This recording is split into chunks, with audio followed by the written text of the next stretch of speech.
Kembali lagi dalam Jejak Digital, rekaman peristiwa penting yang terjadi di sekitar benua kita.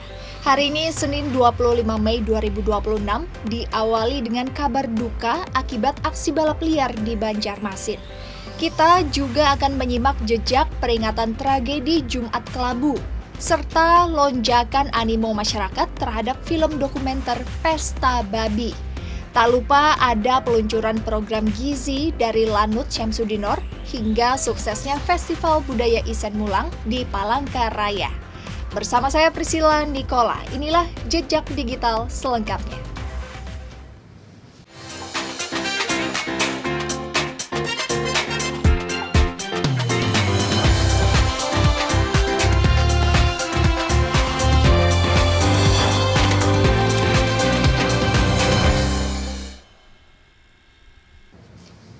Jejak kelam kembali tercatat di Jalan Ahmad Yani, kilometer 5. Seorang pejalan kaki tewas seketika setelah disambar motor dari aksi balap liar yang kian brutal pada Minggu dini hari. Aksi yang tidak bertanggung jawab ini mengorbankan nyawa warga yang tidak tahu apa-apa. Ini jadi peringatan keras bagi aparat dan kita semua. Jalan raya bukan sirkuit, dan keselamatan orang lain harus diutamakan di atas ego kecepatan. Kecelakaan maut yang menewaskan seorang pejalan kaki terjadi di Jalan Protokol Ahmad Yani, kilometer 5 Banjarmasin pada Minggu dini hari. Korban diketahui ditabrak oleh pengendara motor yang melaju kencang di luar kendali saat aksi balap liar marak berlangsung. Kejadian bermula saat pria berusia 52 tahun berinisial HA ini hendak menyeberangi jalan. Naas, sebuah sepeda motor automatik jenis Mio dari arah dalam kota langsung menabrak korban dengan keras. Akibat tabrakan tersebut, satu pengendara motor lain di belakangnya turut kehilangan kendali hingga ikut terlibat kecelakaan beruntun. Pasca benturan, korban HA tergeletak di tengah jalan dengan luka parah di bagian kepala dan meninggal dunia sebelum sempat mendapat pertolongan medis di rumah sakit. Sementara itu, beberapa pengendara motor lainnya hanya mengalami luka-luka. Warga menuturkan kawasan ini memang menjadi langganan balap liar pada malam hari hingga dini hari, yang sangat membahayakan keselamatan warga kota. Posisi dari di seberang, jadi dari seberang itu di sini ada dari yang lain itu ada pejalan kaki mau nyebrang karena di sini lagi ramai balap liar. Nah itu pas mau nyebrang tiba-tiba ada sebuah sepeda motor metik nabrak. Habis nabrak si pejalan kaki, habis itu si penabrak pertama nabrak lagi sama motor yang lain. Jadi terpecah untuk korban tergeletak di tengah, lukanya di kepala, mendarat di kepala. Sementara itu, pihak Polresta Banjarmasin membenarkan adanya insiden maut tersebut, yakni tepat di saat petugas sedang berupaya melakukan antisipasi di lapangan. Polisi meminta masyarakat untuk tidak ragu memanfaatkan call center 110 jika mengetahui adanya aksi balapan liar yang meresahkan lingkungan. Mengantisipasi hal-hal yang tidak diinginkan, kebetulan tadi juga terjadi antara sepeda Mio, ya informasi Mio, dan mungkin sudah ditangani sama Satlantas untuk korban sudah meninggal dunia dan dibawa ke rumah sakit. Nah ini antisipasi pada kegiatan-kegiatan itu kita harus setiap hari, terutama untuk malam minggu kita harus antisipasi betul-betul jangan ada balap liar. Merasa resah, silakan untuk segera melapor ke 110. Atas kejadian ini, pihak kepolisian berkomitmen untuk terus meningkatkan intensitas patroli dan pengawasan secara masif. Terutama saat akhir pekan di sejumlah titik rawan kota Banjarmasin agar tragedi serupa tidak kembali terulang. Saidah Aisyah, Kompas TV, Banjarmasin, Kalimantan Selatan. Selanjutnya, jejak sejarah kelam Kota Seribu Sungai tidak boleh dilupakan.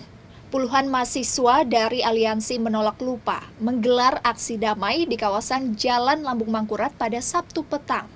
Dengan prosesi tabur bunga dan replika makam massal, Mereka menuntut agar negara dan masyarakat tetap waspada agar tragedi berdarah Jumat Kelabu 29 tahun lalu tidak kembali terulang.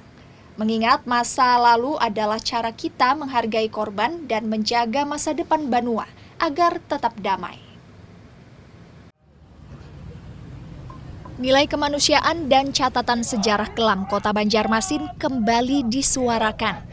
Bertempat di pusat kota, tepatnya di Jalan Lambung Mangkurat, puluhan mahasiswa berkumpul dengan hikmat untuk mengingat kembali peristiwa Jumat Kelabu 23 Mei 1997.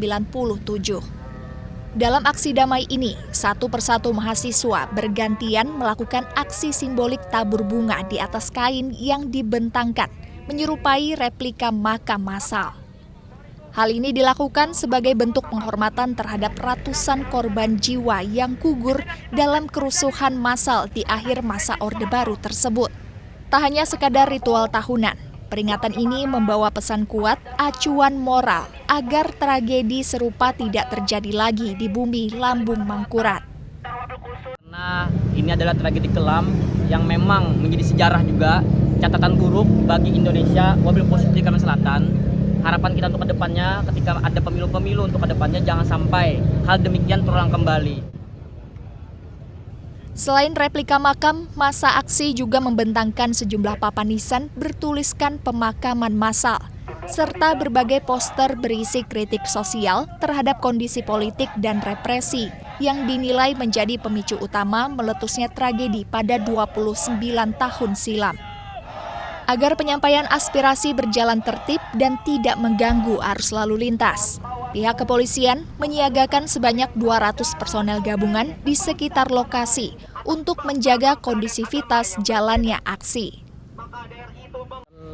Berjalan dengan lancar, aman, tertib, dan mahasiswa bisa menyampaikan aspirasi mereka dengan baik.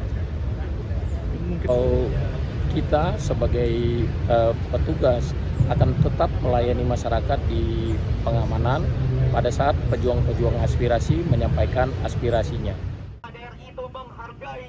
Pihak kepolisian pun turut mengapresiasi sikap dewasa para mahasiswa dan mengimbau agar setiap aksi penyampaian aspirasi di muka umum ke depannya dapat terus mempertahankan pola gerakan yang damai, tertib, dan sesuai aturan yang berlaku. Saidah Aisyah, Kompas TV, Banjarmasin, Kalimantan Selatan. Minat masyarakat terhadap karya dokumenter kian meningkat tajam. Film Pesta Babi karya sutradara Dandi Dwi Laksono kini jadi buah bibir di seluruh penjuru tanah air. Catatan menunjukkan permohonan nobar sudah menembus angka 12.000 permintaan. Ini menunjukkan bahwa masyarakat kita kian kritis dan antusias dengan karya audiovisual yang mengangkat realita sosial. Sebuah tanda bahwa literasi media kita sedang tumbuh subur. Gang Purnama Kota Banjarbaru menjadi salah satu titik berkumpulnya ratusan anak muda dan warga pada Jumat sore yang antusias menyaksikan film dokumenter Pesta Babi. Spesialnya agenda nobar kali ini dihadiri langsung oleh sang produser eksekutif film, Ari Trismana. Dari data tim produksi, saat ini permohonan independen untuk menggelar nobar telah menyentuh angka 12.000 permintaan.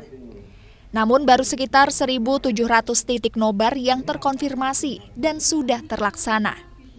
Ari Trismana tak menampik adanya tekanan serta represi di lapangan, di mana tercatat sudah ada 60 kasus pembubaran, larangan, hingga intimidasi. Namun bagi tim produksi, banyaknya jumlah titik nobar bukanlah indikator utama keberhasilan. Pihaknya lebih menitik beratkan agar gerakan nobar ini menjadi ruang pertemuan aman bagi anak muda maupun kelompok masyarakat rentan untuk berdiskusi dan membedah persoalan lokal hingga isu kemanusiaan di tanah Papua. Pembatasan, pelarangan, dan berbagai macam bentuknya dari level aparatus desa sampai di level kampus, wakil rektor misalnya, justru ternyata dengan situasi itu hari ini terbukti kawan-kawan penyelenggara nggak berhenti, malah justru permintaan untuk nobar jadi bertambah. Sensasi dan daya tarik film ini juga diakui oleh warga. Abdul Karim, seorang warga kawasan Mentaos, Banjarbaru, mengaku tertarik datang karena judul film yang dinilai provokatif. Meski sempat merasa terkecoh karena narasi pesta adat babi secara harfiah hanya muncul di bagian akhir film. Ia menilai dokumenter ini sangat edukatif dalam memotret realitas sosial yang sebenarnya. Dan ya kita dapat gambaran lah, barangkali memang seperti itu realitanya ya. Hanya memang ini sebagai sebuah film punya pesan-pesan khusus kalau saya lihat sih dari narasi yang dikembangkan oleh pembuatnya gitu. Dan ini sebagai sebuah pendidikan kepada masyarakat juga bagus. Pola distribusi secara gerilya melalui nobar dan diskusi tatap muka ini sengaja dipilih oleh tim produksi sebelum film tersebut akhirnya diunggah secara bebas ke platform YouTube. Dengan metode ini diharapkan agar pesan mendalam di dalam film dapat dicerna dan diterima oleh masyarakat secara lebih utuh dan bijaksana.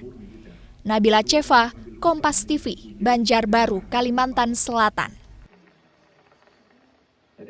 Selanjutnya ada kepedulian pada kesehatan masyarakat yang kini ditunjukkan oleh TNI Angkatan Udara.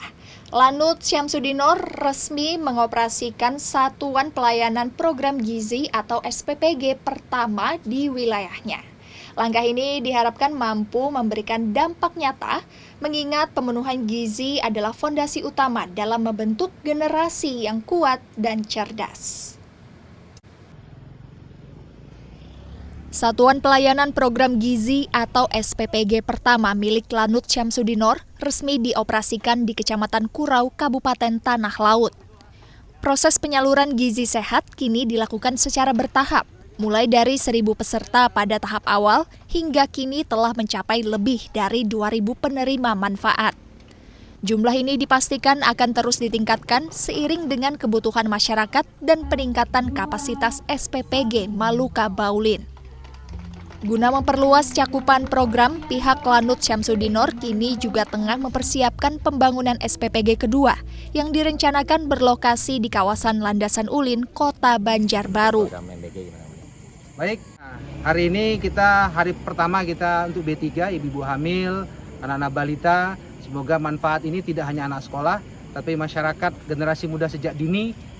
Program pemerintah dapat dirasakan oleh generasi muda sejak awal. Kehadiran program ini disambut hangat oleh pihak sekolah di Kecamatan Kurau. Di antaranya di Sekolah Dasar Negeri Bawah Layung yang telah menerima manfaat sejak 2 minggu terakhir kepada 217 siswa penerima manfaat. Selain menyediakan menu yang bervariasi dan disukai anak-anak, pihak SPPG juga secara rinci melakukan pendataan terhadap siswa yang memiliki riwayat alergi makanan, tergantung kebutuhan medis sang anak. Jadi walaupun malah di kami ada yang dari orang tuanya yang karena katanya tuh alergi nasi, disiapkan penggantinya sudah khusus dilayani dari pihak SPPG, sudah disiapkan, ada ditulis nama siswanya, jadi beda dengan siswa yang lain. Kalau yang lain pakai nasi itu diganti dengan yang bukan nasi gitu. Pola pelayanan yang higienis dan personal ini memastikan bahwa kebutuhan gizi seluruh anak di kawasan tersebut dapat terpenuhi secara aman, tepat sasaran, dan bebas dari resiko gangguan kesehatan. Nabila Cheva, Kompas TV, Banjarbaru, Kalimantan Selatan. Kita beralih ke informasi lainnya. Ihsan Mulang 2026 resmi ditutup dengan meriah di Kota Palangkaraya. Ribuan warga tumpah ruah menyaksikan pelestarian seni tradisional khas Dayak. Tak hanya itu, agenda tahunan ini terbukti memberikan oksigen baru bagi sektor ekonomi kreatif serta pemberdayaan UMKM lokal. Budaya tetap lestari, ekonomi pun berputar. Inilah sinergi yang kita harapkan terus terjadi di seluruh tanah Borneo. Kawasan ikonik Bundaran Besar Kota Palangkaraya, Kalimantan Tengah berubah menjadi lautan manusia pada Sabtu malam. Ribuan warga datang berbondong-bondong untuk menyaksikan langsung acara penutupan Festival Isen Mulang atau FBIM 2026. Agenda pariwisata yang berlangsung masif sejak 17 Mei lalu ini merupakan rangkaian utama dalam memperingati hari jadi ke-69 tahun Provinsi Kalimantan Tengah. Dengan menampilkan kekayaan seni budaya leluhur, festival ini sukses memukau penonton lewat pertunjukan tari tradisional khas Dayak yang beragam. Tak hanya dihibur dengan pertunjukan etnik, suasana penutupan semakin pecah saat grup band legendaris Tip X naik ke atas panggung utama. Alunan musik ska yang energik sukses memikat perhatian warga hingga mendapat banyak apresiasi positif. Acara malam ini seru banget dan sangat meriah banget ya, dan semuanya tersusun dengan rapi dan terbukti juga semua warga Kalteng sangat antusias untuk ikutin acara penutupan FBIM hari ini, malam ini. Seru, hiburan buat masyarakat, semoga Bapak Gubernur sering mengadakan event-event seperti ini. Apa tadi yang paling seru? Konser Tipek, kalau bisa Armada, terus Mahalini, gitu. Yang banyak gitu ya? Iya. Kalteng harapannya apa? Semakin maju, terus untuk infrastruktur kayak jalan diperbaiki. Di balik kemeriahan yang berjalan aman dan kondusif sepanjang gelaran, menjadi bukti nyata bahwa falsafah hidup Huma Betang yang mengutamakan toleransi, gotong royong, dan kebersamaan telah melekat erat pada sanubari masyarakat Kalimantan Tengah. Semangat kearifan lokal Huma Betang ini pula yang terus digaungkan oleh Gubernur Kalimantan Tengah, Agustiar Sabran. Ia berpesan agar momentum budaya ini menjadi inspirasi bagi generasi muda agar tidak sekali-kali melupakan sejarah dan asal-usulnya. Masyarakatnya bahagia, pasti kami bahagia ya, gembira, riang ya. Seperti Anda lihat sendiri tadi ya kan, kami gembira, riang untuk ini. Bahkan Pak Pangdam, Pak Kapolda gitu ya. Mungkin harapannya setelah acara malam ini seperti apa Pak? Ya, harapannya tentunya malam ini ya, ini kan ke-69 Kalimantan Tengah, tentunya sampai ke sini ada orangnya. Setiap masa ada orangnya, setiap orang ada masanya ya.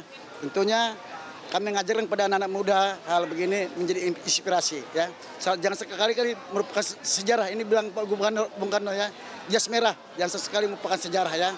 Dan sekali merupakan sejarah. Karena daerah yang besar, bangsa yang besar adalah menghargai para pahlawannya. Terima kasih ya. Ya tentunya ke depan ini jadi evaluasi kami, tentunya kami ingin lebih baik lagi. Terima kasih. Tak hanya menjadi ajang pelestarian budaya adat, FBIM 2026 juga sukses mendorong perputaran ekonomi daerah. Lewat dibukanya ratusan stand UMKM yang menyajikan berbagai produk kerajinan lokal serta kuliner khas, jelas jadi stimulus yang mampu mendongkrak pendapatan para pelaku usaha masyarakat di bumi Tambun Bunter. Arpawi Syamsul Alam, Kompas TV, Palangkaraya, Kalimantan Tengah. Itulah 5 rekaman jejak digital kita untuk hari ini. Mulai dari peristiwa di jalanan, jejak sejarah hingga inovasi gizi dan kemeriahan budaya. Terima kasih telah menyimak jejak digital. Tetaplah waspada di jalan raya, jaga semangat pelestarian budaya, dan mari saling menjaga keselamatan bersama. Saya Priscilla Nicola, sampai jumpa di rekaman jejak digital berikutnya.